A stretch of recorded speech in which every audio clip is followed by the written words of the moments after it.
The Darkangel by Meredith and Pierce, Chapter 1, The Steeps of Terrrain. Ariel rested the broad basket against her hip and adjusted her kirtle. The steep climb she and her companion had been taking the last 600 paces or so had caused the loose flowing garment to twist around at the neck and fall askew. "I have to rest," she said faintly, and not waiting for her companion's reply, sank down on the hard, gray, brittle rock of the mountainside and set the empty basket down beside her. It was cold up on the steeps, the air too thin to hold any heat, but Solstar was warm, a bare 6 hours from setting. Its white light streamed back at her from the eastern horizon, warm on her bare arms and neck and face, warming the broken rock shelf on which she sat. Ariel gazed out over the wide plain of Avaric, fair as a pearl, bright as foxfire beneath the black starry heavens. Oceanus hung, a swirl of blue and white, almost directly ahead of her. Below she could see her village over to the right, tiny, far away at the foot of the mountain and the edge of the plain. "Come on," said Teodoan, digging her toe into Ariel's backside. We still have a way to go yet." Ariel sighed and got up, followed her companion. Teodoan was tall and slender, as befitted a person of lineage. After all, she was the daughter of the village. She was the daughter of the village syndic, and her mother was half-sister to the satrap. She had a carriage about her, Ariel observed wistfully, all self-sure and comely arrogance that came of living all her life in the largest house in the village with 16 different kirtles. Think of it, 16. Ariel had just 2, and house servants. Ariel was one of these. She gazed longingly at her well-born mistress's hair, black as the heavens with a blue sheen by earth light.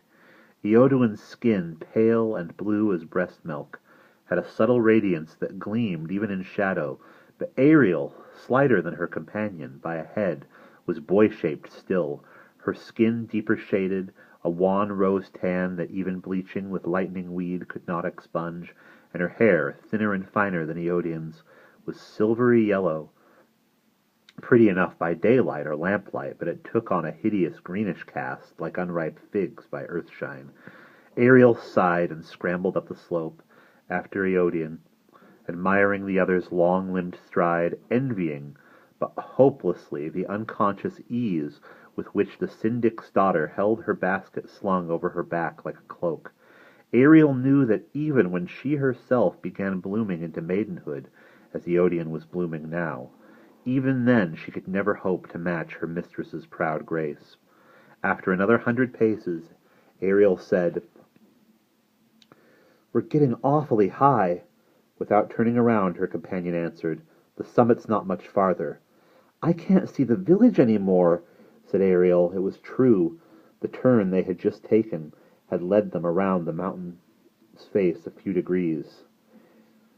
Teodoan laughed. "What are you afraid of?" she said, her sapphire eyes now mocking merry. "Darkangels?" She jumped a moment to let Ariel come up beside her.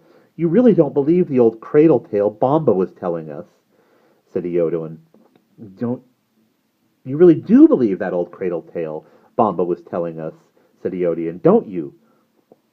Ariel thought back on the strange, half-silly, half-deliciously exciting stories the bumbling old wife sometimes spun for her young charges at the distaff. She had told them one only a few hours before Ariel and Teodoan had set out from the village to gather wedding flowers on the steeps, by way of a caution, Ariel supposed, though this one had come out more muddled and therefore ludicrous than sobering.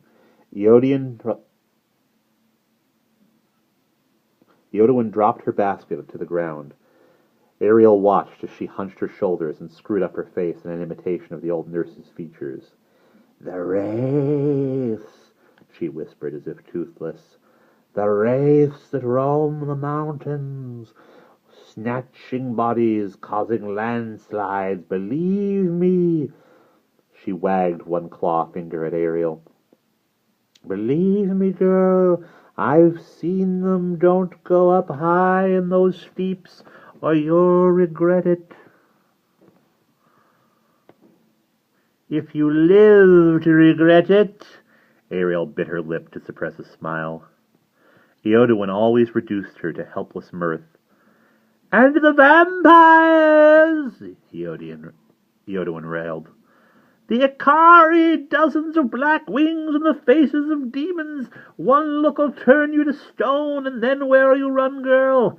The syndic's daughter began to stagger, worrying her hands and muttering, One'll swoop you away to his castle and make you his bride, and you know what the Ikari does with their brides, do you, girl? Her voice had thinned from a low whisper to a faint hysterical shriek. Ariel wrapped her arms about her ribs and fought to hold back laughter. They drinks up their souls! Teodoan shrilled and sank to her knees, gasping. Oh, my heart, my poor heart! Exactly as Ariel had seen her half-senile old nurse doing numerous times. Ariel gave up, laughed until she felt breathless and giddy, though the air on the high steeps was too thin for laughing properly or long. She felt a little sick with the altitude and had to sit down again, rest her forehead on her knees. Sobering now, she kept her face hidden. She did not want Teodoan moving on before she could regain her breath. Unsmiling now, Ariel thought about Bomba's stories and shook her head. No, it was not the tales of Bomba that had worried her, fat, good-natured Bomba, but Derna's, gaunt, furtive Derna, who used to sit at the loom in the workroom a little distance from the others, staring off at nothing, her spare withered fingers weaving by touch. Her tales were of a different sort from Bomba's.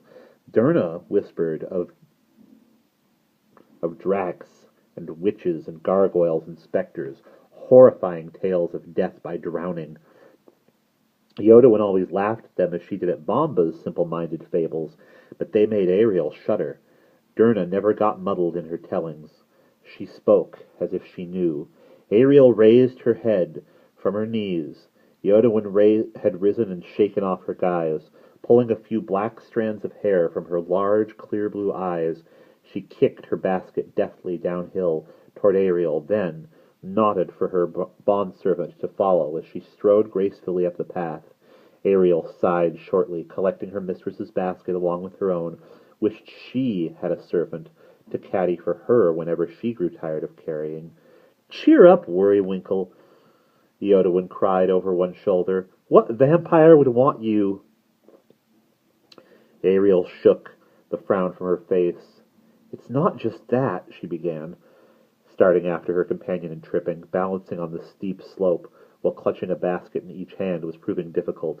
She scrambled to her feet, snatched up Teodoan's basket before it could roll away down slope like tumblebrush, and hurried up alongside her mistress again.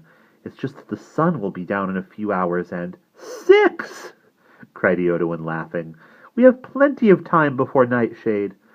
Yes, but what if— Ariel almost lost her footing again on the smooth, crumbling rock, and Teodoan pulled her to her feet without so much as a glance or a pause in stride. Ariel held to the baskets. But what if one of us gets hurt, she continued, or loses the way? Don't you mean what if you get hurt? Asked Teodoan without rancor. After all, you seem to be the only one stumbling. She laughed and did not offer to help carry.